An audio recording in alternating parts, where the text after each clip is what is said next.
The way we build apps is evolving. Today we're looking at the future of programming by comparing low-code platforms to traditional coding. Which approach is the future? 1.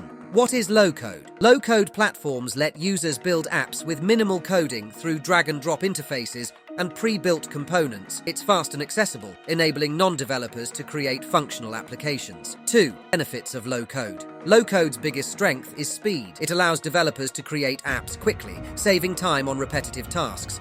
It's also accessible for people with limited coding skills, ideal for fast business solutions or prototypes. 3. Limitations of low code. However, low code is often less flexible. For complex or large-scale projects, it may lack the customization and scalability that traditional coding offers. You're also limited by what the platform provides. 4. Traditional coding. Full control. Traditional coding gives developers full control over their apps. It's highly scalable, customizable, and can handle complex architectures. It's better suited for projects that require precision and flexibility.